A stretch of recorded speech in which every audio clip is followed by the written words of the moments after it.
I was born and raised here in Shelltown, which is southeast San Diego.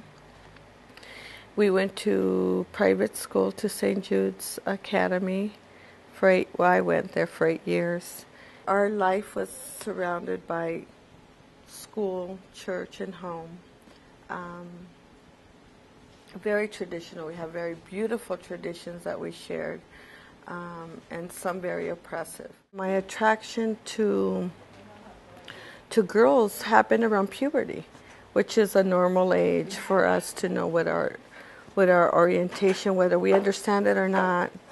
You know, that was mine, and it was different. I was very not secretive. We didn't talk about it. We didn't talk about a lot of things. My mother's very persistent and pushy, and you're gonna tell me, me vas a decir la verdad y me la vas a decir ahora.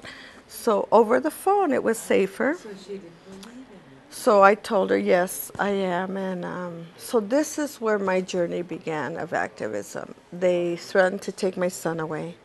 And at that moment, se me salieron las uñas. It's like, oh, that's my baby. That's my boy. You're not going to take him away. So I started to do research in the community.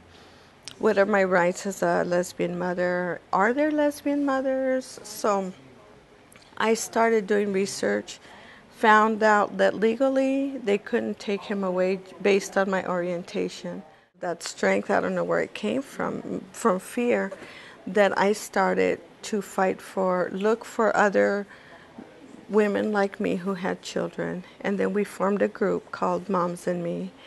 And we all had boys. So it was hard, and we used to talk to our kids about what it was like for them, what can we do to help them transition. And then we started to invite men into the group.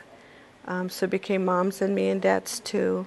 I started doing work with the city schools. I was on a superintendent committee on LGBT issues, so we did trainings for all the city schools, the teachers, administration. So my activism just started growing from there. And not only am I a lesbian, I'm a woman, but I'm also Latina. I have to deal with more issues than just my orientation. I have to deal with the fact that I'm brown skinned, and I'm going to go into places where they're going to discriminate against me because of my brown skin or because of my accent or because I'm female. So I had to learn how to embrace all of who I am as a Latina woman, lesbian mother. And how do you do that? It was hard. My greatest accomplishment, I think, is bringing awareness in the LGBT community that we do have families and that children matter. And that even though at the time, 18 years ago, there wasn't a lot of children in the LGBT community, I would like to think that I am partially responsible for the gay baby boom in San Diego. When I say that, literally, I had to go to board meetings and hear them argue about why we shouldn't have kids at the festival. And I used to go home crying, but I didn't stop. And now when I see it, it's like, wow. The Children's Garden has been around for 16 or 17 years now. My recent accomplishments is writing curriculum for HIV-positive heterosexual women in Spanish. One thing that I've been trying to mobilize for a while, that I'm doing it on a national level right now, is mobilizing Black and Browns, LGBT folks, to come together.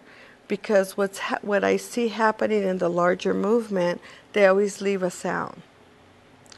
And so what I'm doing on a national level is we are having Black and Brown summits all over the country in different cities, and it's to mobilize. Because even though we do have a fight in the LGBT community, as people of color, we have other fights of classism, racism, immigration issues that we can't ignore. But it's easy for the larger LGBT movement to ignore because that's not their issues. And that's one of the things that I have a really strong passion. I don't like to be so much in the forefront because behind the scenes is where we need to push, and we need to really start mobilizing people and saying, you matter, your voice matters, your need matters, let's do it. So that's one of the things I'm working on at the moment.